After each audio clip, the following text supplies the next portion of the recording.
Welcome everyone. It is me, Nina from Yoga Awakening Africa, and my new project, Natural Living with Nina, which many of you have probably seen happening as well, or that is now finally out.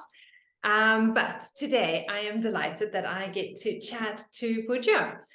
So you are originally from New Zealand, or that's where kind of like our connection started, and you're now in Zanzibar with a beautiful background behind you. Do you want to kind of maybe give everyone a little bit of an update with regards to like how we met, what your history is, and why on earth are you now in Zanzibar and not in New Zealand? Welcome. Would you not want to be here? I think I'm going to just start with gratefulness, because that's really why I'm here, is because of you, Nina. It was just a few months ago that we connected. My backdrop was perhaps a little bit more icy as I was sitting on the South Island in New Zealand. And my husband and I were thinking about moving to Southern Africa. We've just been like drawn to this part of the world, and we really wanted to see if we could carve out a life here. And I was just poking, I was exploring. And a friend of mine, Deborah Carter from Yoga Safari in Botswana, had put me in touch with you. And you were just so open and so encouraging, just so full of excitement. And it really, really made the biggest difference, I have to tell you, because, you know, I was having people tell me, oh, no, this is like a really competitive world. Like, forget it. Like teaching yoga in Africa, you know, like, yeah, good luck, maybe like 5-10 years. But then I chatted with you and you were just so kind. And I mean, you listened really well. You asked some great questions. And then it was like, da, da, da, da, it was like machine gun fire. And I was just scribbling notes like crazy. You're like, contact this person, get in touch with this studio, and they might have something. And then you put me in touch with Adeline, who had just taught here at Yoga Zanzibar. And you're like, you know what? I have a feeling there could be something there for you. And I have to say, like, the moment you said Zanzibar, firstly, I was like, am I sure that I'm thinking about where Zanzibar is? I was like, you know, world map in my head. And then it just, to me, the idea just like, it just took form, you know, like when you say like the seed has been planted. And from that moment, I was like, if I can make this work, if I can somehow go to Zanzibar and teach yoga, everything will be okay. And it happened. And, you know, there was an opening and they were looking for someone, and I was able to connect up with Marissa, who runs Yoga Zanzibar. She was very welcoming. And she's like, you know, in the interview, it was like, I had my like pitch and I had my prep, and I was like, okay, I'm ready. Like maybe she wants me to do a pack practice sequence. And she was like, so do you have any questions for me? And I was like, no, I thought it was going to be the other way around. And she was like, no, I've seen your demo. It's fine. You know, I've looked at your like track record. She's like, so when can you start? And so I was like, okay, this is going to be a lot easier than I thought it was. And yeah, and now I'm here, and I've been here for 2 months now. We're at the moment, my husband and I, and this is something I'd like to touch further on in our chat today, is the idea of uncertainty. At the moment, my husband and I are living like month to month. In the sense, not financially as much, but in the sense of just what's next, you know, like what is next for us. So now that I've finished up here, I will be heading to Botswana next to go and join him, because he's working on a wildlife film shoot there, to see if I can find some more yogis to practice yoga with. So yeah, that's me in a nutshell. I didn't explain the background, but let me know if you feel like you'd like me to do that as well. But I just wanted to start with gratefulness, because honestly, Nina, like, it's because of you that I'm here. I'm so glad to hear that. And it's, you know what it is, it's I love putting people in contact. Like one of my strengths is networking, kind of like, you know, and that's why I love what I do. So that's great. And I'm so thrilled that it all worked out. But as much as it is about, you know, me putting you in contact with, you know, names or ideas or things like that, it's also you or whoever having to be receptive to that and being willing to put yourself or themselves out there and making that further contact. So, and I'm a firm believer that kind of like, if it's meant to be, it will be, and it will be an easy flow or idea. One of the things we wanted to do with the studio is have a studio retreat now in May, when I'm going to go back to South Africa for a visit. And I was just getting, coming up against block and block against block. And, I was trying to push and make it happen and fit it in my travel days and this and that.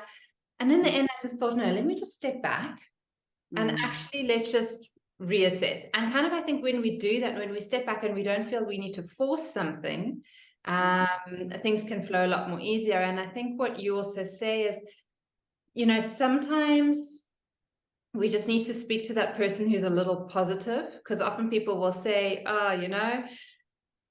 it's not a good time to do this, or there's so many yoga teachers around, or there's so many studios, so don't open a yoga studio, or don't go teach here, or don't go do this, and we can get quite maybe isolated or despondent with regards to all of that. And sometimes it's just thinking and being open to other opportunities. So it might not be, teaching at a studio. It might be going to a beautiful retreat venue in the middle of Zanzibar.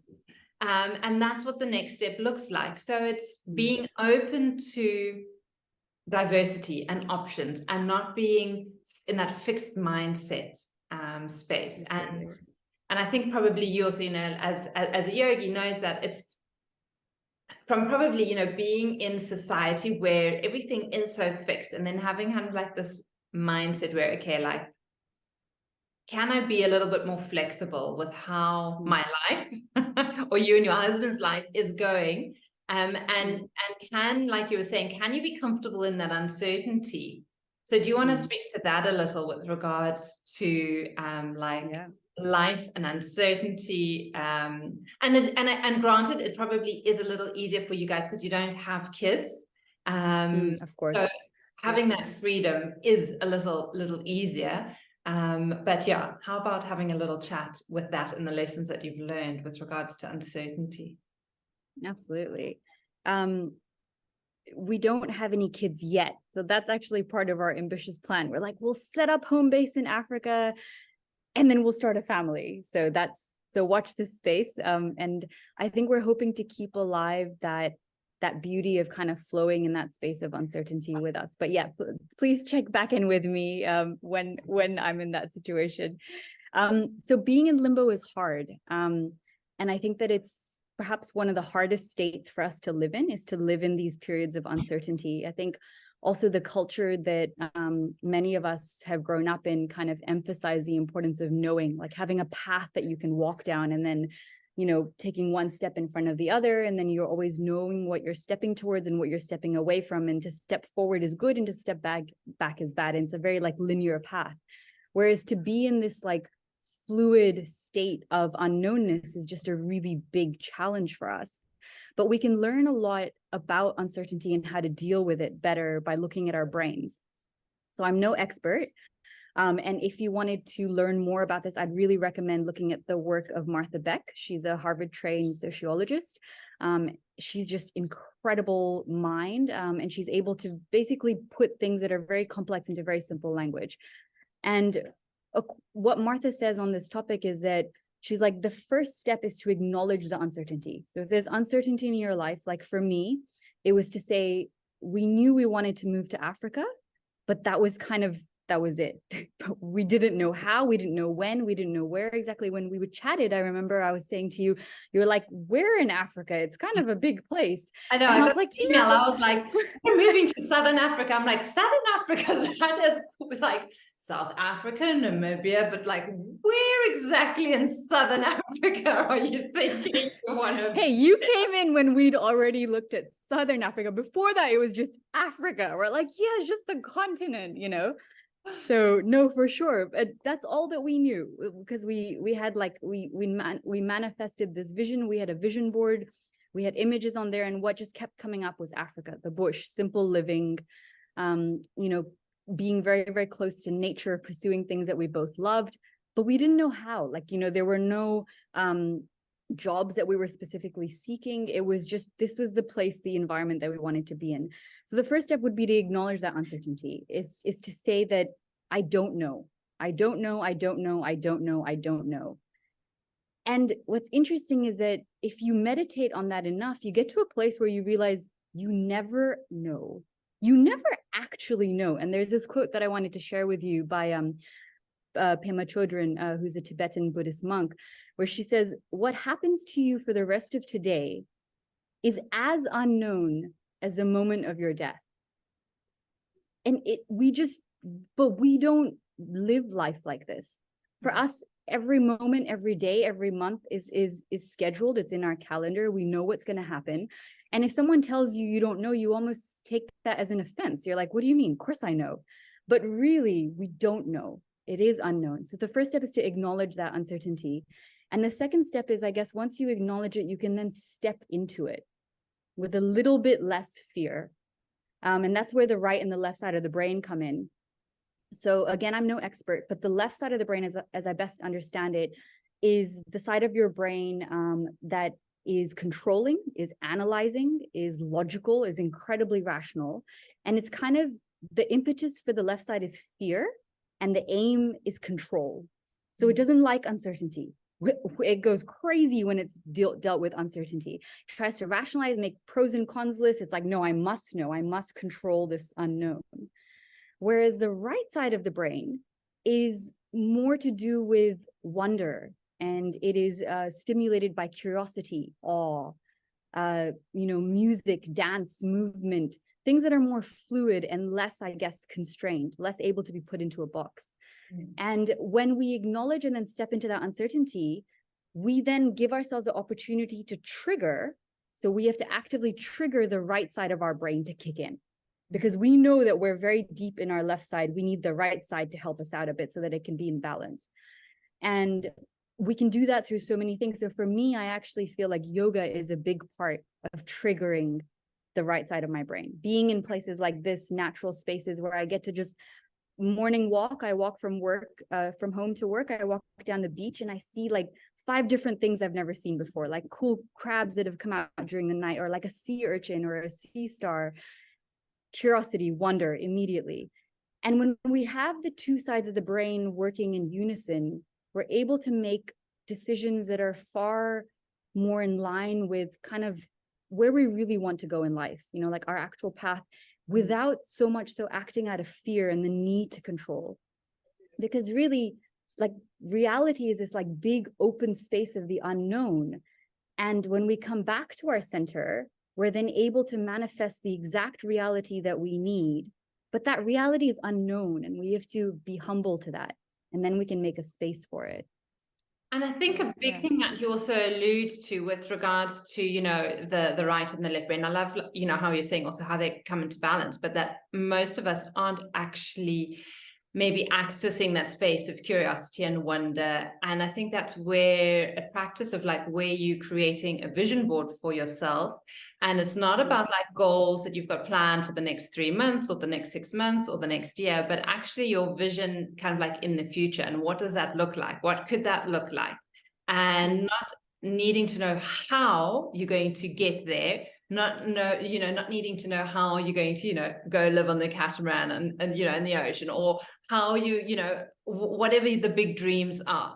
And allowing the hows to evolve and to unfold with what's going to happen. And that's literally exactly what you're saying about like your Africa journey. Like it was Africa, and then that was like on the vision board, and then it like got whittled down to like Southern Africa. And then from there, it just got whittled into, kind of like where you are now and what's going to be happening next. And it wasn't like, okay, from the get-go, this is how and what it's going. It's being open to it. And that's what I love with the practice of doing a vision board. It's one of the practices I do kind of like with my group in our course as well. And it is amazing how as soon as you have the images up there, you're so triggered into seeing it and being open to opportunities that will lead you more and more to that. I mean, we've got 6 amazing women in our group, and just what they were saying, how quickly things start to manifest from there is unbelievable. So I'm so thrilled that you were saying that, like, that you guys created, again, a joint vision board for you guys, and then seeing your progress through that and process. So I love that. Absolutely. I mean, I'm looking at that gorgeous image on your wall. That's my vision. Where's that? So that's down at Chapman's Peak in Cape Town. Went hiking Wow. with a friend, and we just did a little bit of a photo shoot. That's And stunning. yeah. Wow. And funny you say that. So This powerful. poster was in Tanzania, and literally we went back, last year, I think, just before we were chatting, to pick up all the stuff from our farm there and moved it here to Mozambique. So this has been in storage for a good couple of years, and now it's finally out on the walls. So yes, yeah. All right, so Amazing. back to you and kind of like the theme of like curiosity and wonder. I love that. Like, so you're saying that you're noticing more and more now that you're accessing the left side of your brain, especially kind of like where you're at, and if you're walking, on the beach or in the mornings.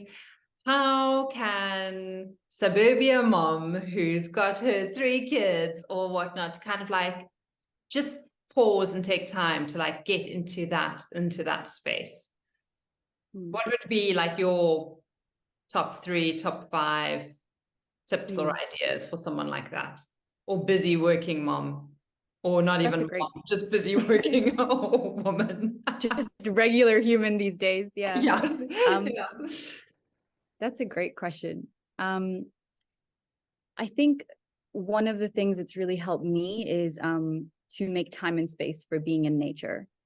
And good one. this is a whole, we could talk for an hour about just why that is and what is nature, and are we separate to it, and but just in whatever way you can access it, even if it's like, I currently have a whole line of ants beelining for the honey jar that I have on my table. That's nature right there. Like, just to wherever you can access it, whether or not you live next to this wilderness space, if you live in an urban environment, there's nature there. You just have to open your eyes to it. And I think there's something that happens when we connect with nature that I think immediately triggers us to be into the right side of that brain, that space of wonder and curiosity, because nature is something that we're so fascinated by, and we don't quite understand. We can't predict which way these ants are going to move, or exactly what's going to happen, or how the waves are going to crash on the beach, or how the clouds are going to change in the sky. We try very hard, but we don't actually know. And I think that just leaves us in this perpetual cycle of awe and wonder. And then also that concept of biophilia, which is that, there is a desire within us that some say is measurable, other people say is not, but there's a desire within us to actually commune with nature. And that there are so many benefits when we do that. When we even just spend 30 to 40 minutes in a natural surrounding, our immune system improves. Like, there is a physiological benefit that we can get from just being in spaces of nature. So however you can access it, even if it's just looking up at the sky, right? Because that's nature right there. And after, I grew up in Hong Kong, a very, very busy city. I lived there for the first 18 years of my life. And then I was in Sydney, again, quite a busy city, for about a decade. So I can understand how people are like, yeah, but not everyone lives in Zanzibar. Sure. But even there, I would go to the park for lunch whenever, I had the chance to do so. Or even just this last time when I was in Hong Kong visiting my parents, I looked up and I just saw so many birds. I noticed so many birds that I hadn't seen before, because sometimes you feel very claustrophobic when you're in this urban environment and you're used to being in natural spaces, or you desire to be in natural spaces, but you can always just look up. And I was just doing that all the time. And I noticed, that there were sulfur-crested cockatoos, and there were kites and crows. They're just everywhere, sparrows, everything. And I think it's just kind of making a space for it. That would be one. I think this wouldn't be a yoga channel if I didn't say yoga, because I think yoga is such a beautiful way for us to connect with our breath, with our body, with our mind, even if it's just planting your 2 feet on the ground by the water cooler or by the kettle as you're making a cup of tea, and just taking 3 deep breaths in and out. That's yoga right there. Just connecting with yourself, with your breath, with your mind. And then I'd say probably the third one is, like, to be a bit intentional about what is it that allows you to kind of get that giddy sense like you're a child again. Like, because for everyone it's going to be different. For some people it will be dance. For some people it's like swimming. For some people it's art or sewing or listening to music or playing an instrument. So make a list. And I have a list on my refrigerator, because when I first got here, it was very, very challenging for me to live by myself. It's the first time in my life I've ever done this, to live for this long by myself in my own home, and to enjoy my own company, to make dinner for myself by myself, to eat by myself, felt very daunting to me. And so a friend of mine suggested to make this list. She's like, okay, what are your happy things? What are the things that give you joy? And so I made that list, and it's on my fridge. And so now when I'm cooking, I'm listening to music because I'm singing along, and immediately then right side of the brain triggers. Or I love doodling, just a pen. And so I got myself, just from the $2 store, like a piece of paper and a pen, and I doodle now, like, when I've got some time. So I think kind of knowing what it is that takes you into that zone, and then being intentional about writing it down, so that when you feel like you need that hit, you're like, okay, I know where to go. I've thought about this already. So I guess being a bit intentional and pre-planning it. That's probably my top 3. I love those. So kind of like getting out in nature, getting doing your breathing, or just being intentional with your yoga practice, and then having your list of kind of like the happy makers that you put there. What I also want to just kind of like circle back on is what you're saying, kind of like, you're in this space, it's all new, you're living by yourself, you're eating by yourself, you're cooking by yourself, you're exploring a whole new island country by yourself. That is definitely pushing you to your edge, I'm assuming, or would have pushed you to your edge. Like, do you want to speak to that a little? Because one of the kind of like the ground rules that I work with my community is kind of like moving towards your edge of opportunity. And like, when you get to that edge, resistance often arises, and we often pull ourselves back into ourselves, instead of maybe sometimes taking that step into the unknown, addressing the fear, addressing what is there, and then from there realizing, oh, it wasn't that scary. And actually it makes your whole world a little bigger, your environment a little bigger, because now you've grown.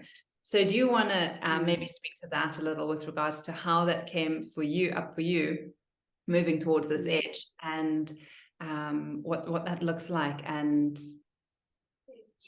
the fear that comes with that, and how to navigate that? Absolutely. When you speak of the edge, another quote comes to mind, which I thought was from Winnie the Pooh, and I used to love that it was from Winnie the Pooh, but apparently Google tells me it's not. It's that you are braver than you believe, you're braver than you believe, you're smarter than you think, and you're stronger than you seem. And I think just starting from that place, when I first got here, I had to almost repeat that to myself, to be like, I am here for a reason. Just keep taking it one step at a time. And that would probably be the first place, is to break it down. I think when we look at the whole, the idea that I was going to be here for just over 2 months by myself, without my husband, without my family, without any of my friends, without really unknowns, without any of my like community or tribe, felt really daunting to me, because by nature I'm an extrovert. Like, I love being around people and connecting and growing together and sharing. And that felt very overwhelming for me, but I just had to break it down. I was like, okay, what are you going to do today? What is going to, or even if that felt like a lot, for this next hour, what is it that you are going to do? What are the things you need to do? What are the things you'd like to do? So to break it down into smaller parts. And again, coming back to Martha Beck, amazing lady, she talks about how with one of her clients that she worked with, she had a phobia of going to the supermarket to buy her groceries. And so what she suggested to her is, she said, expand your circle of comfort step by step by just going to the edge of your comfort zone, as you spoke about, and just standing on that edge, not charging into the unknown, but just standing on that edge. And for what it looked like for this client was to drive her car to the parking lot of the supermarket and to sit in the car, not even to get out, and then to just take a few deep breaths, and then to drive home again. And then the next day to come back again, and maybe then to unlock the door and maybe open the door. And step by step, doing this over a course of weeks, she finally found herself into the fresh produce aisle inside the supermarket. And then she had to leave immediately. She couldn't buy anything.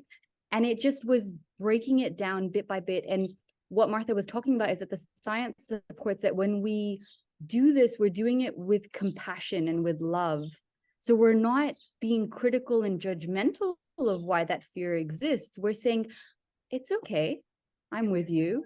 You know, I'm not trying to destroy you. Come with me. Let's go on a journey to, we're just going to go to the edge and we're going to pause. We're going to take a deep breath. We're going to realize that it's okay. And then if we feel okay, we're going to go further. I absolutely love that. And it just gives time for like assimilation to take place. It's kind of like what you were saying. So we move to that edge, we acknowledge it, we see where we are, we honor ourselves, and we congratulate ourselves for having moved that far. And then when we come back to that place, we realize, oh, my next edge is actually a little further. I can push myself a little bit more. And I see this a lot kind of like in my community, where people are struggling with something like food addiction. No, maybe not food addiction, maybe that's too strong a word, but a lot of food conditions or hang-ups with regards to food, and where they're maybe continuously eating the whole time, you know, and they're not giving their digestion a break. Kind of like, you know, with yoga and Ayurveda, we always taught, you know, like, you know, in between meals, you know, pause, don't eat, just kind of like, you know, sip your hot water and, you know, have your 3 or 4, depending on your dosha, 2 to 4, you know, proper meals. And at night, make sure you're not eating then, so that digestion can happen. And what I find a lot of times, like, you know, people still snacking and eating chocolate or having their glass of wine till like 8, 9, maybe even 10 o'clock at night. Then they get up at 6, 7 o'clock in the morning, have a cup of coffee. So maybe if they're lucky, they're getting, you know, like an 8 or a 10-hour fasting window. And when we chat about something like intermittent fasting, and just getting a person towards like a 12-12 or a 14-10 is really moving to that edge. And we're not saying like, listen, if you've been, you know, fasting only for 8 hours, don't move towards like a 14-hour fast. It's baby steps. It's like, okay, 8 hours, then, you know, the next day it's going to be 8 hours and 15 minutes or 8.5 hours. And then the next week we move to like, you know, 9 hours, then possibly 9.5 hours when you're comfortable there. And then kind of like in a couple of months' time, people are getting to like a 14-10 where autophagy can then kick in and they're comfortable there. But if you would have said right from the get-go, like, you know, we're going to work with a 14-10 or a 16-8, they would have resisted and put up walls.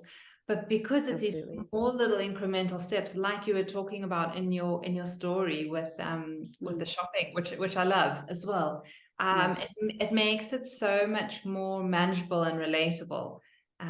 Absolutely. And that is not but I was going to say, what does that look like for me here in Zanzibar? For me, the big deal was meal times. Like meal times have always been a coming together for me. It's in my culture. It's how, you know, my husband and I eat. Like no matter what we're doing, we always come together to eat as much as possible. And so for me, the thought of going home in the dark, cooking for myself, and then eating alone at the table, it was just too much for the first few days. And so I just ate out, which is fine for the first few days. But, you know, being on a yoga teacher's salary, Zanzibar is pretty expensive. And so I was like, okay, this can't go on forever. This is not sustainable. And so I had seen when I was visiting one of my cousin's houses, she had a little schedule. She's a mother of 3, amazing mother of 3, working full time. And she's a schedule on the fridge for Monday, Tuesday, Wednesday, Thursday, breakfast, lunch, dinner, what they're going to eat. And I was like, you know what? Maybe that's what I'll do. And so I put a little schedule in my fridge. There's a lot of stuff in my fridge.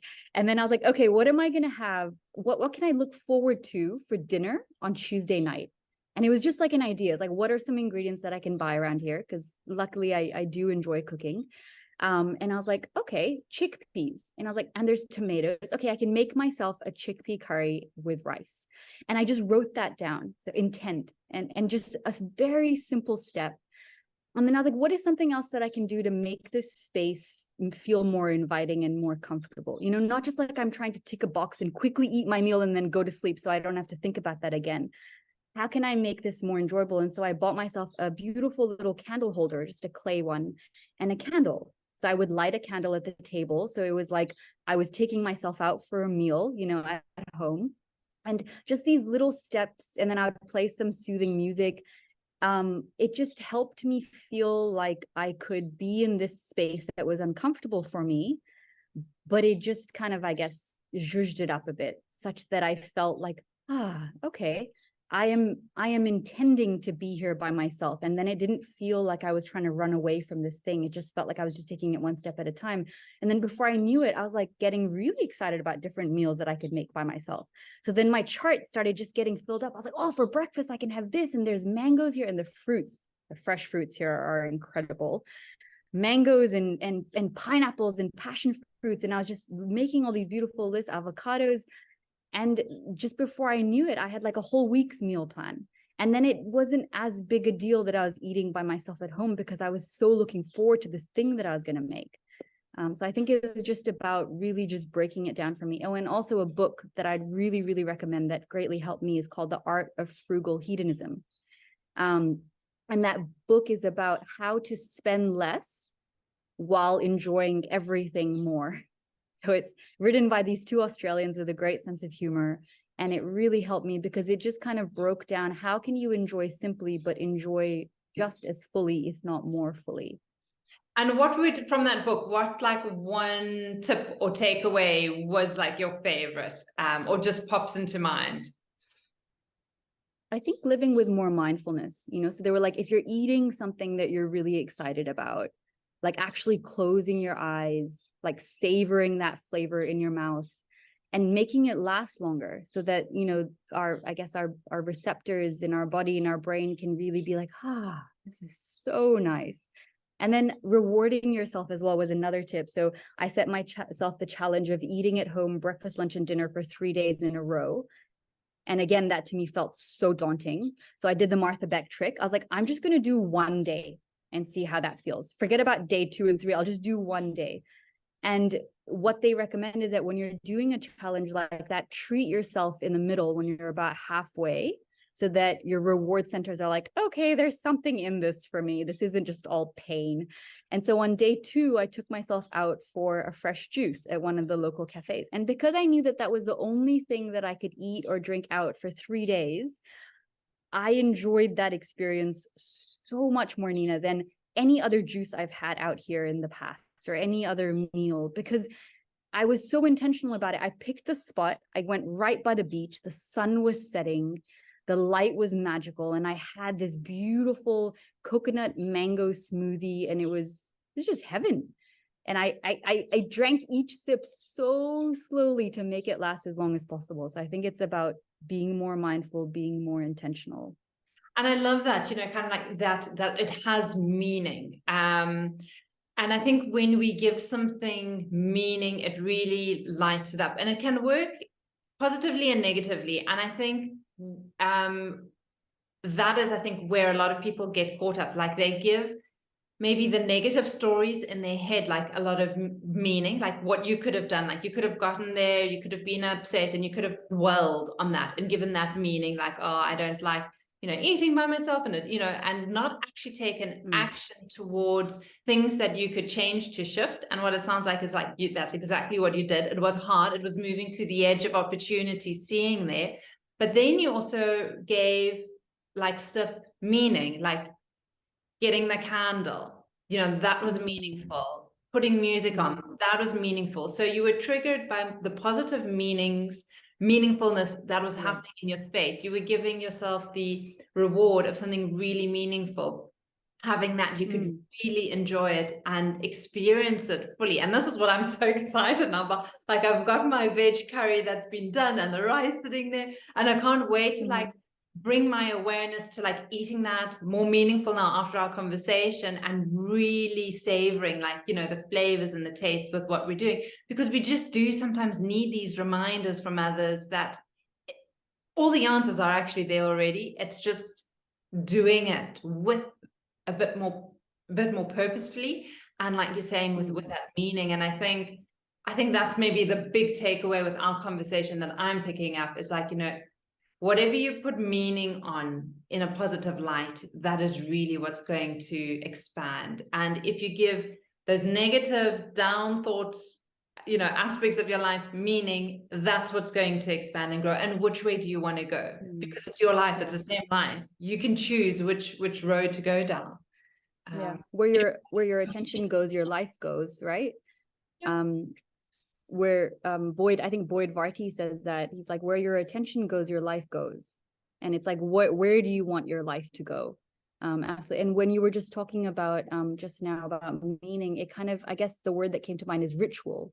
If you can make a ritual of things, then suddenly it's infused in meaning, and it's not just this thing that you just do, you know, kind of, you know, half-mindedly. It's no, you're fully present. You intend to be there. This space is important to you. It's sacred to you.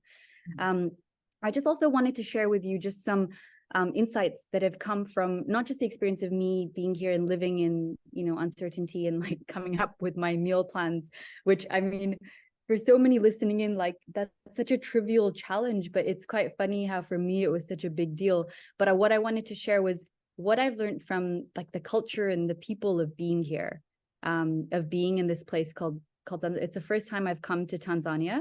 And this is my first like taste for what the people are like. And the first thing that really struck me is like the boundless spirit of creativity.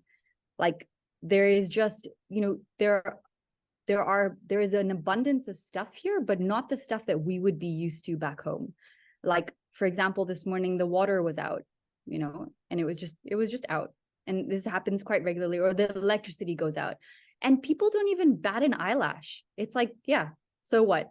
Life goes on, make a plan. And that's probably the first thing where I was like, if something is broken or dysfunctional or subpar, find a way to fix it. Don't waste energy or time complaining. Find a way to fix it. And if it can't be fixed, that's okay. Find something new, you know, find something new. And I think an example that illustrates this is a lady who runs a cafe here called the Juvia Cafe. She's become one of my dear friends. Her name's Victoria, and she's a single mother. And she worked for many, many years in the tourism industry, you know, kind of learned the ins and the outs of like preparing food and beverage, did her barista training. And she just so happened, in my very humble opinion, to make the best cup of coffee in Nungwi, like in this part of Zanzibar. She's such a whiz on that machine. It is not a proper professional coffee machine. It's just a regular Breville. But the way that she understands that machine and the way that she uses the ingredients that she has at her disposal, I was like, that's what first took me there. And then the more time I spent with her, the more I just was starting to see all these different ways that she had been so creative with so many different aspects of what she has around her. So she grows her own herbs at home because herbs are really expensive to have out here in Zanzibar and to preserve in this heat. So she grows her own herbs at home. She, each ingredient that she has can be made into 5 different dishes, so that it's not just like, okay, I've got tomatoes. If no one ordered that dish, the tomatoes will go off and they'll go to waste. No, they can go into everything.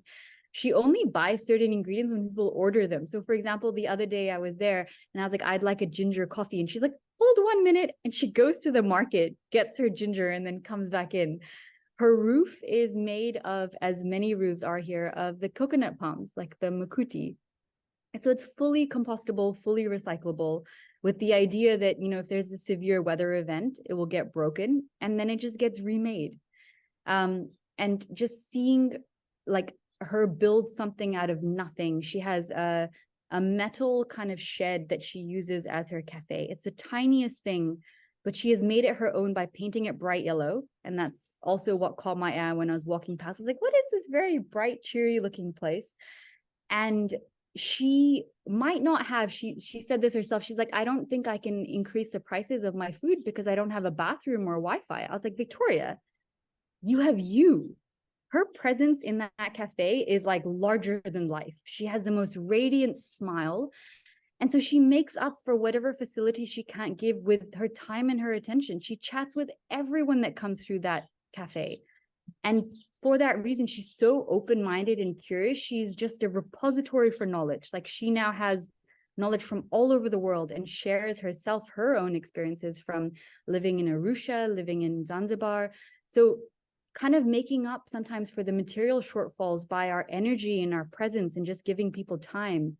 And then also her mind is just like continually like, okay, how can I make this a bit better or this a bit brighter, or how can I make this a bit more sustainable? Her mind is just continually working. So spending time with her, I just kind of see the spirit of like innovation and creativity is so alive and well in the people here. And I really would like to kind of preserve that as I move forward, because I think it's something that when you can just go to the store and so easily buy everything or order something online, I think you don't realize the beauty of how much we can just make or bend or shift or adapt.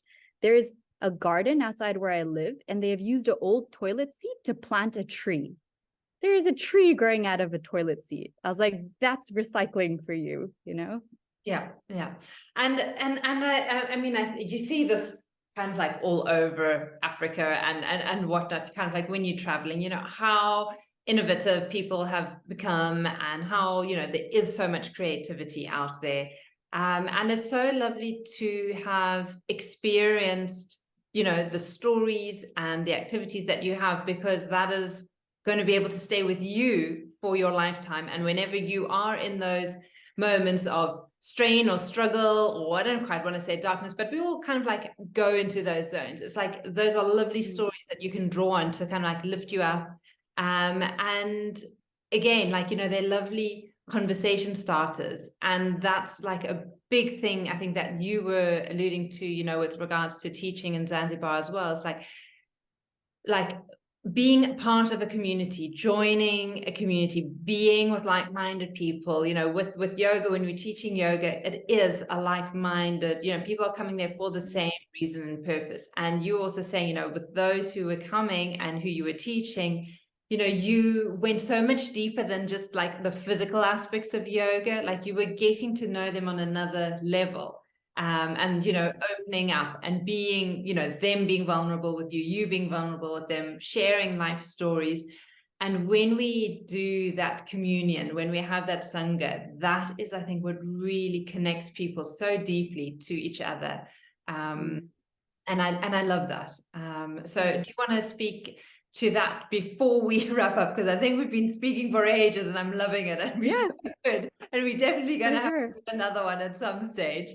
But do you want to kind of wrap us up and out with regards to like a story or your take on the importance of being in community with the right people? Because I think often like we have a lot of willpower with what we think we want to do. And sometimes if we just with the right people, it takes so much less willpower to have to do something, and what we're wanting just happens so much more easily. If we're with a group of people who are doing yoga, we're going to be doing yoga, you know, it's kind of like happens. If we're with people who, you know, eat healthy, we're going to be doing that. If we're with people who run, we're going to start running. So, and it takes a lot less self-motivation to have to do certain things. Two points come to mind when you say Sangha or like community. One is, I know Adeline spoke about this when she had her chat with you. She was talking about how nice it is to live on an island where everyone greets you. You don't walk past anyone without greeting them, you know, Mambo or Jumbo, like, how's your day? How's it going? And actually meaning it, not just like, you know, see you later. I don't want to hear what you have to say. And I love that, you know, maybe not necessarily being on the same page as everyone with your values and your beliefs, but knowing that you belong to this community, and that if you don't walk to work one day, people are going to know. They're going to be like, oh, that yoga teacher, I didn't see her today, you know. And I think that it feels really lovely to belong in this community of people. I really enjoyed that aspect. And then as for yoga, yoga is such a beautiful thing in that I think it allows us to maybe drop a few layers of, I guess, like self-protection that we often put on ourselves that prevent us from connecting in a way that is oftentimes quite vulnerable, right? Because we're moving together and we're breathing together. And especially by the time we've done a shavasana together, and I usually end with a meditation, people are like just so like blissed out. You know that look that people have on their face and in their eyes, and you're like, okay, yes, you've gone there and I'm right there with you. So I think there's something really beautiful about moving together as one, such that you can then arrive at this like mental or spiritual place together and then connect, right? I feel like if you say like, if you chatted with those same people before class and after class, they would be different chats. Once you've gone through that process, that unveiling, that shedding, we drop some of our armors. And so absolutely, it's been a magical experience being here and teaching. And I've loved working with Yoga Zanzibar because they've been so open with the style that I want to teach in, and they've just really shown a lot of trust.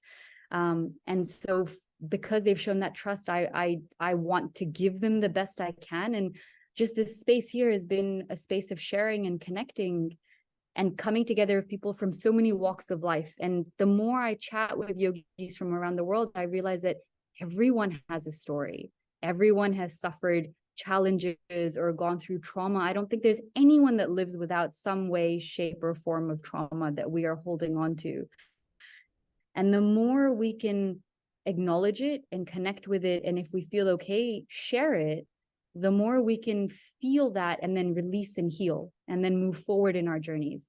And as much as I've helped people teaching and guiding them, they've helped me. You know, I've told them about the uncertainties that I'm facing, and they've been filled with advice from me as well. So I've just been really grateful to meet some of the amazing humans here. And now when I walk around, when I look at a person, I'm like, everyone has a story. You know, everyone has a story if you just give them time and energy and attention.